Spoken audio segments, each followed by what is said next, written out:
Et voilà, nous retrouvons donc je dirais, notre métaphysicien, le métaphysicien maison, Monsieur Abdelrahim Amoussa, qui est avec nous sur ce plateau. Oui, c'est ça. Monsieur Amoussa, bonjour. Bonjour Théodule. Bonjour Benouko. Merci beaucoup. Je préfère Benouko. C'est bien ça. Oui. Encore que nous sommes vendredi, je suis fier qu'on m'appelle Benouko. Merci pour la disponibilité, Monsieur Amoussa Rahimi. Alors aujourd'hui, on parle des clés de la connaissance de soi. Merci. Nous traversons des moments où il faut transmettre des outils de la connaissance de soi. Parce que quel que soit ce qui se passe, lorsqu'on se connaît, on se défend mieux. C'est pour ça que nous vous remercions pour le soutien continuel que vous nous apportez par rapport au choix aussi du thème. Puisque le thème n'est pas, je ne suis pas seul à le choisir, c'est ensemble. C'est une équipe qui choisit ce thème. Donc, merci. Les outils de la connaissance de soi. On a bien dit connaissance de soi. Or, la principale question que l'homme doit se poser, c'est d'où venons-nous? Qui suis-je? Merci. Qui suis-je? Ça veut dire d'où je viens d'abord. Remarquez que vous ne pouvez pas vous connaître sans partir du départ de ce que nous appelons le couple primordial, c'est-à-dire père et mère. L'autre chose, le sang fait que nous sommes des suites, chacun de nous. Deux sangs nous influencent, nous tous. Benouko, Théodule, le sang de chacun de nous, notre mère, et le sang de notre père. Or, ces deux sangs nous relient à chacune des familles.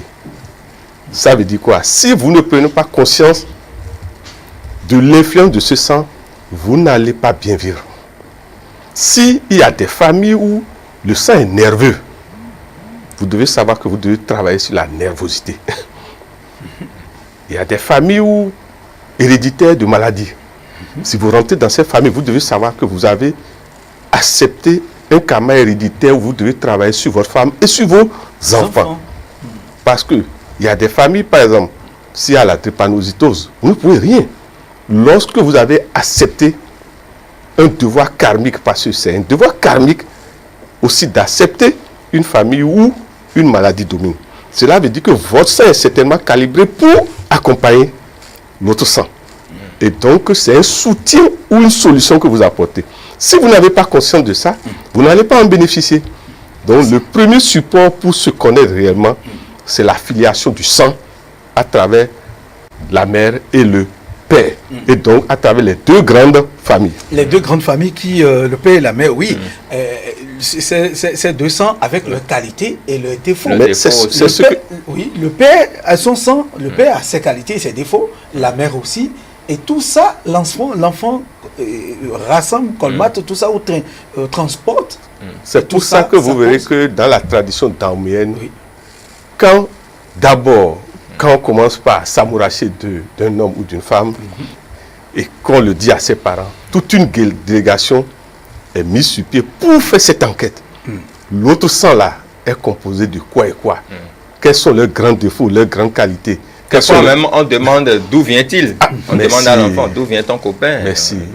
On veut savoir les dettes karmiques que ce sang transporte. En fait, c'est ça qu'on recherche quand on pose la question dont Wenouko a parlé tout à l'heure. En fait, c'est ça ce que les parents recherchent. C'est ça le lien entre les thèmes que nous développons ici. Tout à l'heure, Benouko avait déjà pratiquement fait l'introduction de cette émission à travers la culture que vous avez développée tout à l'heure. C'est pour vous dire que celui qui veut s'allier doit d'abord savoir qu'est-ce que la composition du sang de l'autre en qualité et en défaut, comme vous venez de le dire. Et quand on dit défaut, c'est un genre de karma négatif. Dans les défauts, il y a aussi les maladies, c'est-à-dire les manques. Mais où il y a aussi les essais. Et à part maintenant le sang, l'autre outil qui nous permet de nous connaître, c'est l'héritage du nom de famille. Le nom de famille. Merci. Donc, nous devons tenir compte aussi du nom de famille du père de notre chérie. Mais ça, on ne choisit pas le nom de famille. L'enfant qui naît ne choisit pas sa famille, ne choisit pas le nom de famille. C'est pour ça qu'on l'appelle nombre héréditaire. Le nombre qui vient de l'étude de votre nom de famille s'appelle nombre héréditaire. C'est-à-dire, ne change pas. Vous ne pouvez rien faire. Vous faites avec Et vous devez chaque fois avoir conscience des excès, des qualités et des défauts que transmet ce nom. Si dans un nom, vous avez des maîtres nombres, il faut savoir que des énergies sont là. D'accord. Avant de parler, de nous expliquer ce que c'est qu'un maître nombre, nous allons nous intéresser d'abord, je dirais, au nom de famille. C'est-à-dire, quand vous sentez que vous n'avez pas la possibilité de changer votre nom de famille, il y a forcément un travail à faire par rapport à ça pour alléger la dette karmique que porte... On ne peut même pas, mon frère Théodule et mon frère Benpo, il n'est même pas bon de vouloir changer le nom de famille. Non, pas changer, mais faire un travail pour alléger la charge karmique. Je vous comprends maintenant. Oui. On peut changer les prénoms, mais pas devoir karmique et filial, on ne doit pas dire qu'on veut toucher. Mais par contre, on doit identifier les essais, les défauts. Puisque les qualités nous apportent toujours du bien, mais les défauts freinent notre évolution. Vous voyez, quand vous prenez par exemple un nom de famille, vous verrez que par addition théosophique, quand ça donne un nombre à 2 chiffres, il faut savoir que le karma est là. Supposons que vous avez fait tout le calcul de votre nom de famille, ça donne 21. Le karma 1 est là. Il faut soustraire 1 de 2 pour avoir le karma. Le karma 1 est là déjà. Si vous trouvez par exemple 22, vous devez savoir que le karma 0 est là. Et donc prendre conscience qu'il y a une dette karmique redoutable qui est là. Au-delà de ça, il faut voir si le nom de famille, il faut compter le nombre de lettres dans le nom de famille. Si c'est un nombre impair, ce n'est pas trop avantageux. Est-ce que vous pouvez partir d'un exemple très rapidement pour permettre aux téléspectateurs de comprendre ce que je prends le nom de famille national, le Bénin. Le Bénin est composé de 5 lettres. Donc, il y a un avantage. Il faut voir le milieu de la lettre, c'est-à-dire la lettre centrale. Pour le Bénin, ça fait N. Vous suivez?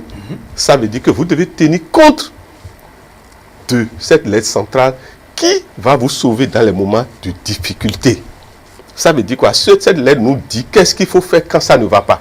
Pour le Bénin, N égale 5. Cela veut dire quoi? Quand ça ne va pas, nous devons nous aérer au Bénin. Nous devons essayer de quitter la matière lourde. Parce que le 5, c'est lié à la légèreté.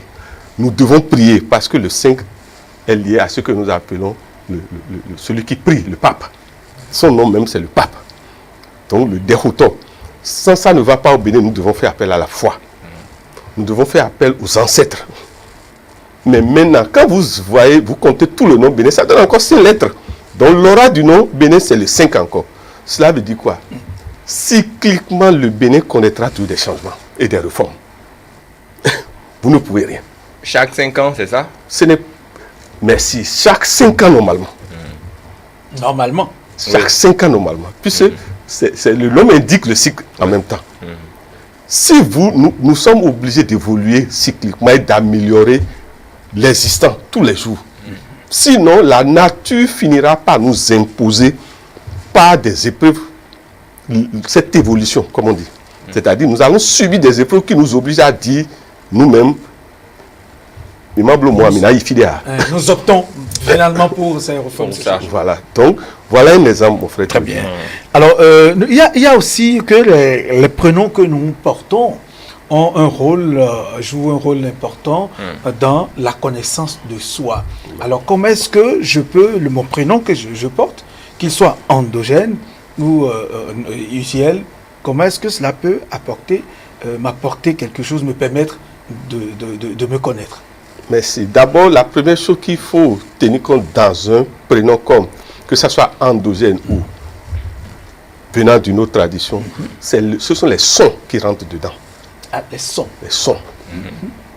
Vous savez, quel que soit ce que vous dites, le prénom usuel, on prononce ça plusieurs fois. Donc, on répète des sons sur vous.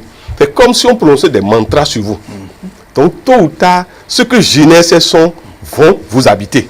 Quand on dit Benoupo, quand on dit Dosa et tout ça. Ces sons vous influencent, vous ne pouvez rien. Voilà. Vous ne pouvez rien.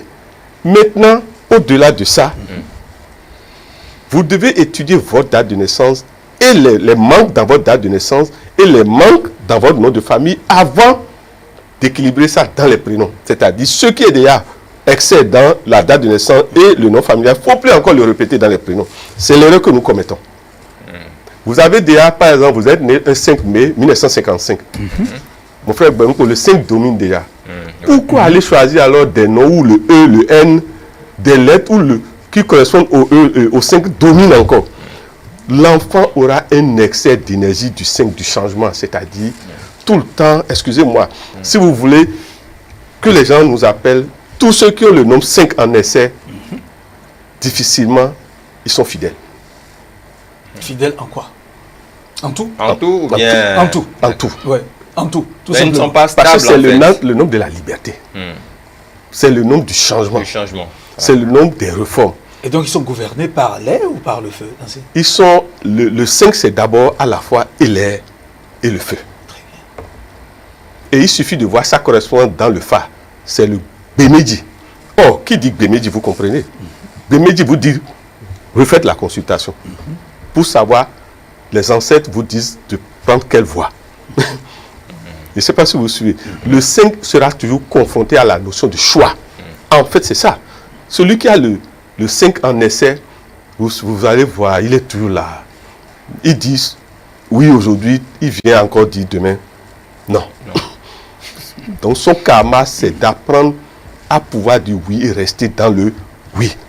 Si vous allez vous associer à pareille personne, vous n'avez pas conscience de ça, vous verrez, il y aura toujours des problèmes, des bagarres tout le temps. Puisqu'il est instable, il ne maîtrise pas son énergie. Le 5 est lié au caméléon. Ça veut dire quoi? Quand le 5 rentre quelque part, le 5 prend une nouvelle personnalité. Mais ceux qui étaient avec lui dans le passé ne comprendront pas. Ils sont perturbés. Tout le problème est là, mon frère. Très bien. D'accord. Maintenant, il y a un autre aspect. Pour quelqu'un qui ne sait pas que dans son nom, il y a la dominance du nombre 5, et il a ce problème-là, comment arriver à le corriger si c'est un excès? Comment arriver à corriger cet excès-là pour rétablir l'équilibre? Normalement, supposons que le 5 domine dans la date de naissance et le nom de famille, qu'on ne peut pas normalement changer, il faut éviter encore les lettres qui correspondent au nombre 5 dans les prénoms qu'on va donner à l'enfant. C'est là le travail d'équilibre.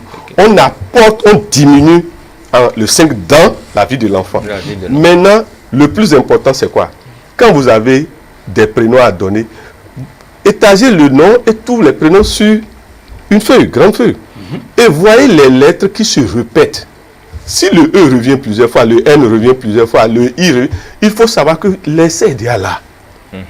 Et donc, colorer les prénoms. Par exemple, vous savez qu'on peut écrire Bénin là encore, Bénin, B-E-N-I-M. Ça va toujours donner Bénin. D'où la notion du son. On peut colorer les prénoms non plus avec les lettres, mais avec le son. C'est ce que je vais vous dire. Je ne sais pas si vous me... Bien sûr. Benouko, Bella, G-B-E. Nous là, on peut, au lieu de qui O-U, on peut écrire U. Oui, ok. C'est ce que je veux dire. Donc, quand il y a des essais, on colore ça par le son. Ah, le son. Merci. D'accord. Alors, il y a que, toujours dans la connaissance de soi, l'heure de naissance a une importance capitale, Théodule Hunsa. Bien sûr. Alors, comment travailler sur son heure de naissance? Déjà, puisque nous ne sommes pas là, quand nous grandissons, nos parents nous disent... On ne choisit d'ailleurs pas son heure de naissance. Son heure de naissance, voilà. Donc, d'abord, je vous remercie pour cette question et profitez pour demander à nos gynécologues, d'abord nous les remercions, les félicitons éternellement et nous leur demandons d'avoir toujours des montres de qualité. Les gynécologues, les accoucheurs en général, de manière à ce que l'heure où l'enfant donne son premier cri, c'est l'heure où les ancêtres, le jotor, celui qui va accompagner l'enfant, rentre. Celui qui l'incarne. Le souffle naturel, le souffle de vie. Et avant ça, quand les perturbations de la naissance sont en train d'apparaître, vous verrez que le jotor est déjà à quelques mètres de vous. Les ancêtres le libèrent de là-bas pour dire bon, viens. Et c'est quand lui est là que la maman commence à sentir. Vous voyez? Donc j'en reviens maintenant à l'heure. Oui.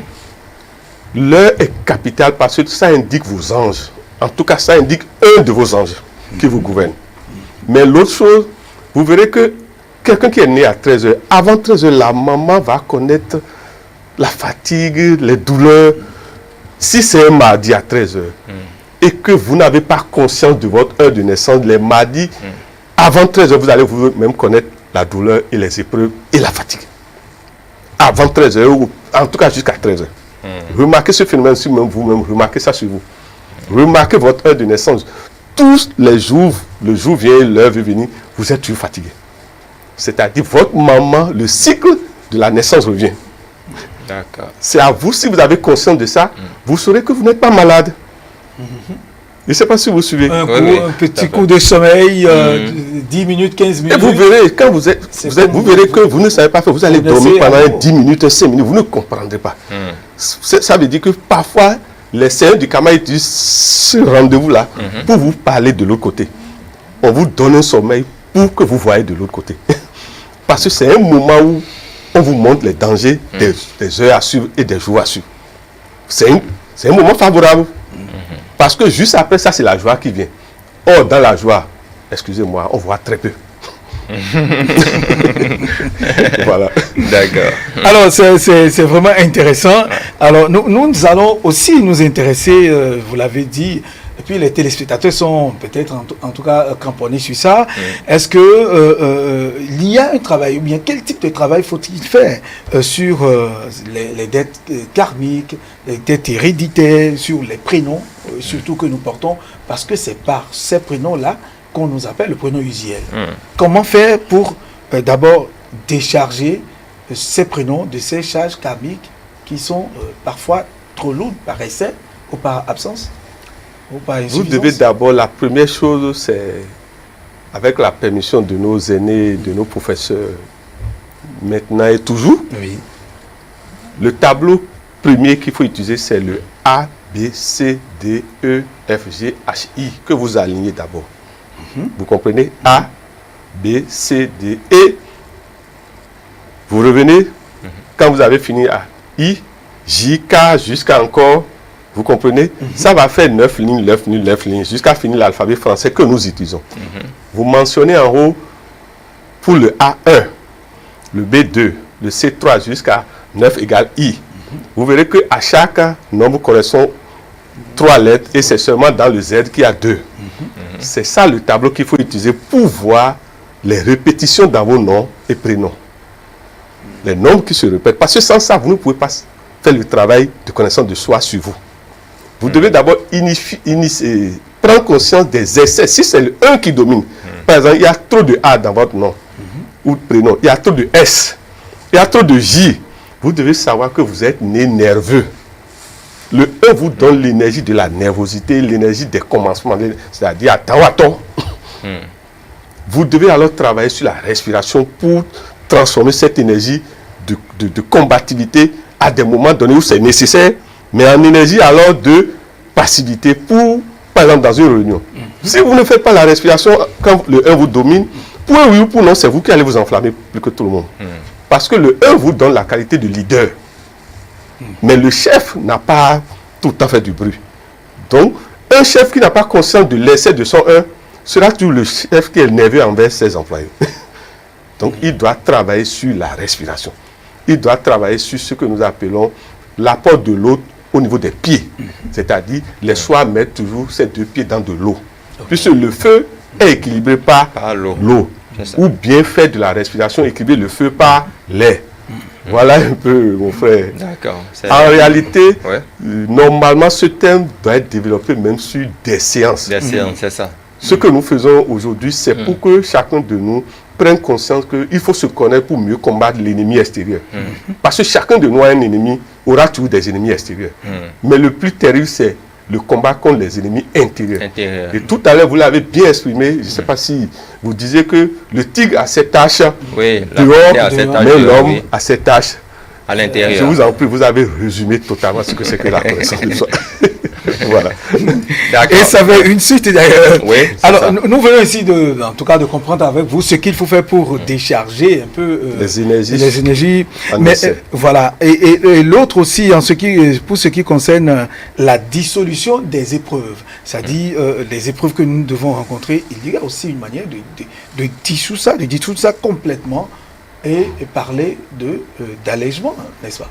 Merci. Supposons que le 1 domine votre vie, c'est-à-dire les lettres A, J, S sont plusieurs dans votre nom complet. Vous êtes né un 11 novembre 1911.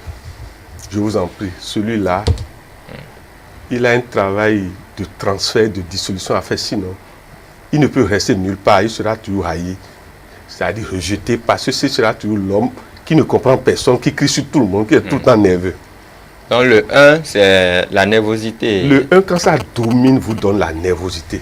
Quand ça vous manque, vous êtes indécis. C'est-à-dire, au moment où tout le monde se lève, vous êtes là toujours à ne pas vouloir vous lever. Donc le 1, c'est la volonté. Mais quand ça vous manque, ça vous donne le contraire de la volonté. De la volonté. Et ce que vous dites, quand ça, on n'en a pas, il faut faire appel à la calligraphie, par exemple, pour l'avoir. Calligraphie, merci. C'est-à-dire, on a dit que le A, par exemple, si on prend l'alphabet français, c'est AJS. Il suffit de prendre les lettres gothiques, par exemple, pour écrire, faire la calligraphie des lettres gothiques. Mais avec la couleur rouge qui correspond au 1, ou en tout cas l'orange. Vous allez voir que vous serez rechargé naturellement. Je ne sais pas si vous me suivez. Le feu correspondant aussi au 1, celui qui veut de l'énergie du 1 peut allumer une bougie et s'asseoir et faire la méditation avec. Je ne sais pas si vous me supportez, vous me comprenez. Les éléments qui contiennent du feu apportent par exemple du feu à ceux qui n'en ont pas. Mais celui dans lequel le 1 domine par exemple, et qui va encore boire de l'alcool, vous verrez, c'est lui qui rentre rapidement dans des dégâts dans une boîte de nuit ou dans les réceptions.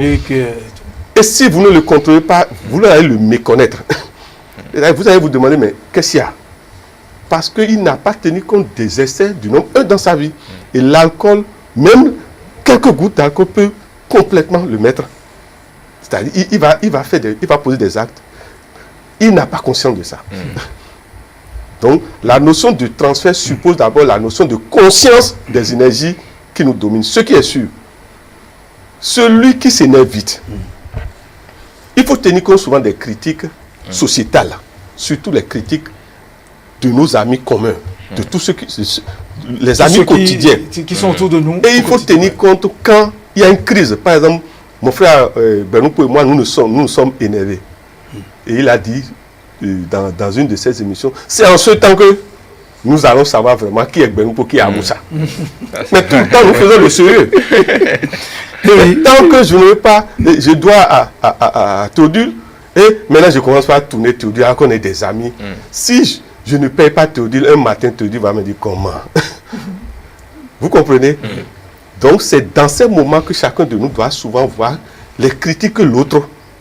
Parce que sans les autres sont notre miroir. C'est ça. Il faut profiter de la vie en équipe pour se connaître. C'est ça. Qu'est-ce que les autres disent souvent de moi en négatif? Ils vous aident beaucoup. C'est pour ça que c'est mieux d'avoir son ennemi dans la poche. Ou de l'avoir à l'extérieur. Les grands dirigeants, non, les ennemis, ils font tout pour qu'ils soient toujours là. C'est ça. En tout cas, ils sont contrôlés. Très bien. Et donc, il y a nécessité de jouer à l'équilibre de tout ça, M. Amoussa. Mais l'autre question que je peux vous poser, c'est de savoir les voyelles que portent nos prénoms. Les voyelles, on a appris que les voyelles, c'est la féminité, en tout cas dans les prénoms, et ça joue, ça a une aura qu'on transpose et qui joue aussi à l'équilibre. Est-ce vrai ou... Merci, Théodule. Je suis vraiment content de votre question là. Les consonnes, c'est la matière, ça représente la matière, le monde physique, alors que les voyelles représentent le monde spirituel. Vous pouvez départager vos consonnes de tout votre nom complet et trouver alors le nom qui correspond à ça. C'est le nom de la réalisation, un des noms qui va vous aider dans la matière. Ça veut dire que vous pouvez utiliser ce nom pour jouer à la loterie, bref, pour attirer la chance. C'est très important. Nous allons demander à M. Amoussa de reprendre cette partie. C'est ça, voilà. Je prends le nom Bénin, puisque je préfère toujours accompagner la nation. Bénin, il y a le B, il y a le N, et il y a encore le N. OK? Donc le N vient 2 fois. Oh, le N, c'est 5, on a dit. 2 fois, donc ça nous donne 10. OK? Le B, c'est 2, donc ça fait 12. Donc, un des nombres de chants du Bénin, c'est le 12 et le 3. Si vous voulez aller étudier l'histoire du Bénin. 12 et 3. 12 parce que 1 plus 2 égale 3. D'accord. Mais ça, c'est dans la matière. Mais le karma du 12, c'est 1. Donc, souvent, problème de leadership dans la vie courante. C'est-à-dire, l'autre est là, l'autre cherchera à ceux qui ne soient pas là, L'autre dira toujours que ce que tu fais est mauvais parce que c'est la guerre de la matière. Surtout que tous les Béninois aiment se faire appeler président. Ah oui. Parce que tout le monde veut être président. Alors que les voyelles pour le Bénin, vous avez Bénin, donc E et I. Je ne sais pas si vous suivez. E, c'est le 5, le I, c'est le 9, donc ça fait le 14. Je ne sais pas si vous voyez. Oui, suivons. Le 14, d'être Kami 14. Vous voyez déjà. Or, le 14 signifie que nous avons mal fait le travail. Il y a eu une négligence dans le travail et qu'il faut forcément maintenant bien travailler pour que cette dette karmique soit payée. Ce qui est sûr, tant qu'on n'a pas changé le nom Bénin, celui qui va nous diriger va toujours travailler sur le travail. C'est-à-dire va nous obliger à travailler. Et travailler de qualité. Sinon, nous ne s'en sortirons pas. Parce qu'on a la dette karmique 14 naturellement. Je ne sais pas si vous suivez. L'autre chose maintenant, le 14 fait 1 plus 4 égale 5. Ah, le nombre des réformes. Ce que nous disons est scientifique, mathématique. Mais au-delà de ça, le 14, ça fait 1 moins 4 égale 3. Or, le 3, ce sont les frères et sœurs. Donc, en Kama, ça veut dire problème entre les frères et sœurs. Donc, nous autres, ça ne nous étonne jamais quand les leaders se disputent entre eux. Non. Ce qui est sûr, ça ne va pas durer. Parce que la nuit n'est jamais éternelle. Oui, c'est ça. Encore moins le jour. Merci, mon frère. La personne peut boire n'importe comment, il finira par... D'accord. Quel que soit son sommeil sur le réveil. C'est ça. Et donc, si vous le permettez, Guanoupo, tout ce que nous portons comme prénom a une aura. Merci. Et vous savez, l'homme décide, l'homme aussi apporte une partie du destin à la nature, à Dieu. La nature nous donne et Dieu nous donne la date de naissance. L'homme nous donne à travers notre histoire, notre suite de sang, le nom de famille. Mais nous sommes décideurs de la coloration de ces deux-là par le prénom que nous donnons à nos enfants. Si vous donnez mal, soit vous allez accélérer les dégâts dans la vie et les épreuves dans la vie de l'enfant, soit si vous donnez bien, même si dans la famille il n'y a rien que des pauvres, vous pouvez générer de nouveaux riches dans votre famille par les prénoms que vous donnez. Très bien. Les maladies qui sont dans la famille, on peut corriger ça, on peut l'éliminer à travers la correction des lettres que vous envoyez. Je ne sais pas si vous me suivez.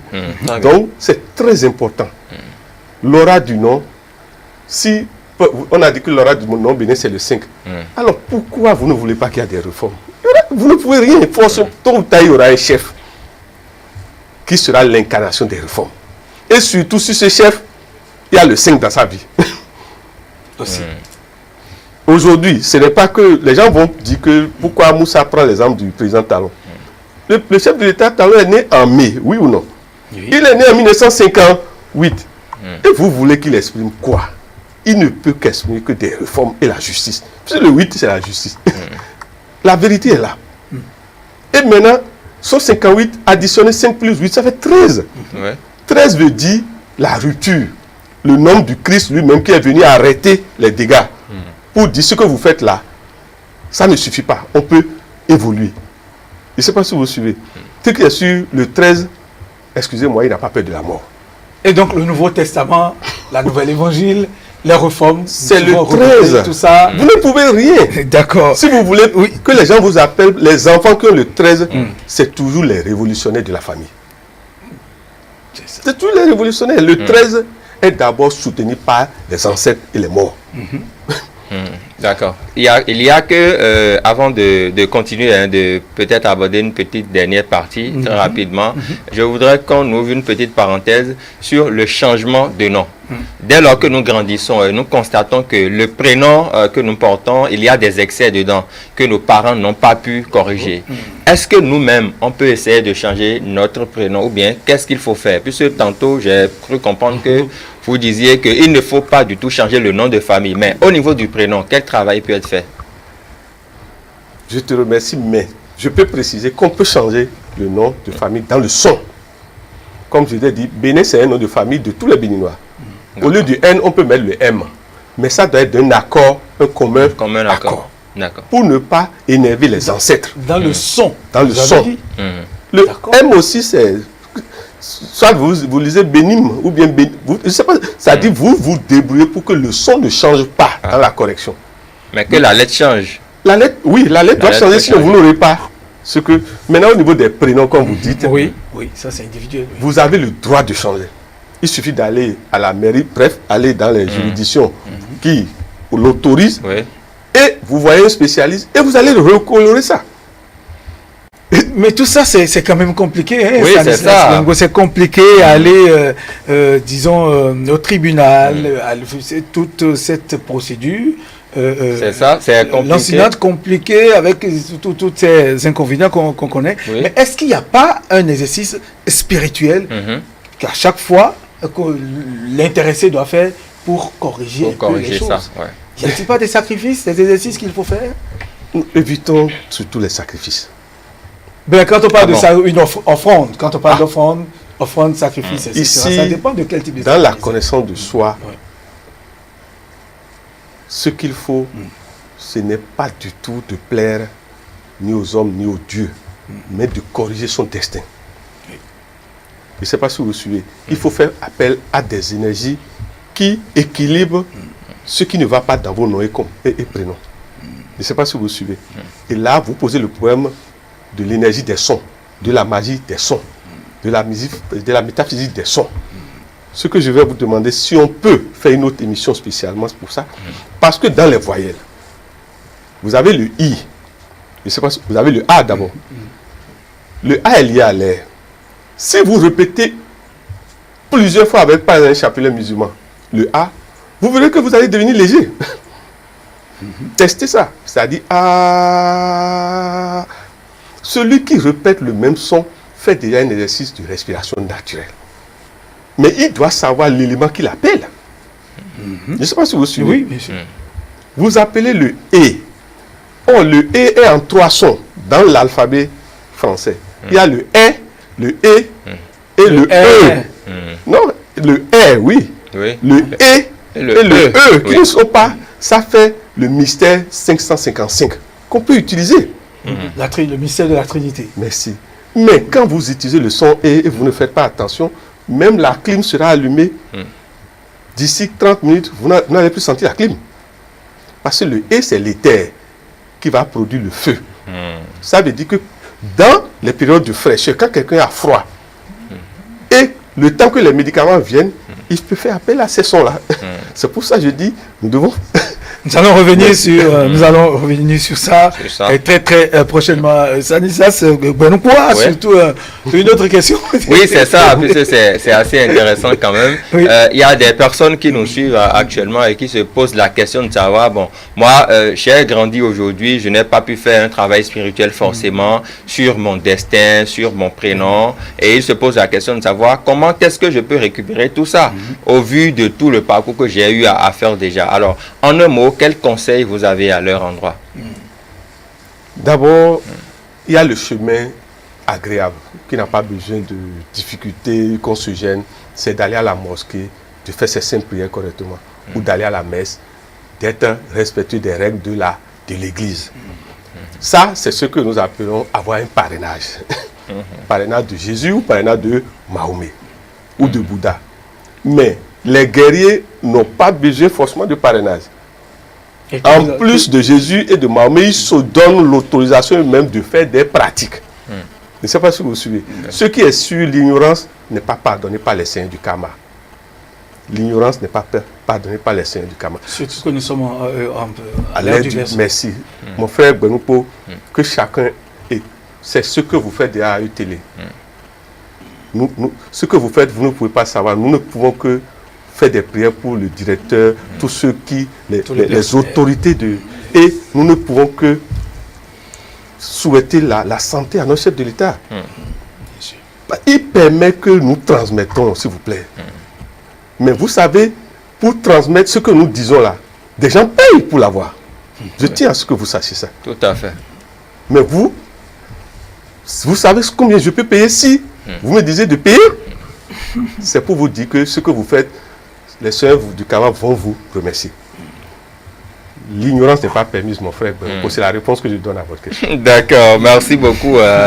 Et merci pour tous ces échanges, ces explications sur la connaissance de soi, comment faire pour établir l'équilibre, la dominance, l'excès de certains, non, comment faire pour corriger tout ça. C'est assez intéressant, n'est-ce pas, Théodule? Oui, bien sûr. Et nous allons donner rendez-vous à M. Amoussa Raimi vendredi prochain. C'est ça. Nous allons cette fois-ci permettre aux téléspectateurs d'appeler, de lui poser des questions par rapport. Je suis sûr qu'ils sont nombreux, impatients à se poser la question. Est-ce qu'on pourra appeler, poser des questions à M. Amoussa Raimi, métaphysicien, vendredi prochain? Ils pourront le faire. Ils en auront l'occasion. Très bien.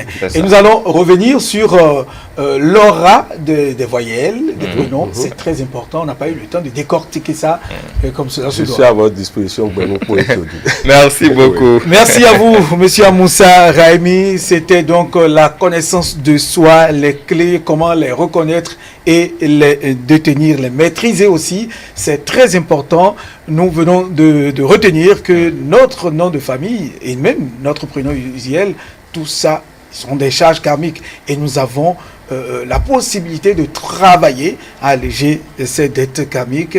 On se retrouve vendredi prochain. Merci à vous, M. Amoussa, une fois. On n'a pas envie de vous laisser partir. Voilà. Mais vous devez partir. Partir pour revenir. S'il plaît à Dieu. Merci beaucoup. Stanislas Wenouko, nous voilà donc au thème de cette émission ce vendredi, le dernier numéro de la semaine. Oui. C'était un plaisir. Demander aux téléspectateurs de toujours garder leur fidélité en notre compagnie. Très bien. Et à ne pas oublier, en tout cas, les règles établies. Ah oui, c'est ça. Les règles pour vraiment se protéger contre cette maladie. Coronavirus. Monsieur Amoussa Raimi est toujours là. Nous allons lui permettre de dire un mot par rapport aux Béninois, à vos concitoyens, par rapport à ces par rapport au coronavirus, les règles à respecter en quelques secondes. Le plus important, c'est de strictement respecter les règles étatiques que le gouvernement nous a données. À commencer par le port obligatoire de masque. Moi, je porte moi aussi. J'ai mon gel, vous voyez, c'est là tout de suite. Oui, bien sûr, nous avons fait. Et je suis rentré ici, je suis passé là où on doit laver les mains. C'est pour vous dire quoi? L'État est en train de nous sauver. Nous devons entièrement faire confiance à notre chef de l'État et à son gouvernement. C'est là où nous sommes arrivés. Nous devons lui faire entièrement confiance. Ce qu'on nous demande de faire, faisons-le comme des enfants. Et vous verrez, la catastrophe ne viendra pas dans ce pays au nom des rois, au nom des mères des rois. Au nom des mères des rois. Je sais pourquoi j'insiste au nom des mères des différents rois du Bénin. La catastrophe ne viendra pas dans ce pays. Très bien. Merci. Merci. Stanislas, eh bien voilà. C'est bien, voilà qui est bien dit. Il faut respecter les règles prévues. Le port du masque, c'est très important. Se laver les mains régulièrement à l'eau et au savon, c'est aussi important. Respecter la distanciation sociale et beaucoup d'autres choses. Et puis éternuer, tousser dans le creux du coude, éviter trop d'attroupements, pas plus de 10 personnes. Et voilà, même quand vous êtes à 10 personnes, respecter la distanciation sociale. Tout cela va nous permettre d'éviter de conjuguer au passé très très bientôt ce mal. Voilà. Voilà, merci à vous Stanislas Wenouko, merci à vous aussi, chers téléspectateurs. Merci de nous avoir suivis. Prochain rendez-vous lundi, ETélé, toute l'équipe vous retrouve pour une nouvelle semaine. Eh bien, mais avant, bon week-end à vous tous.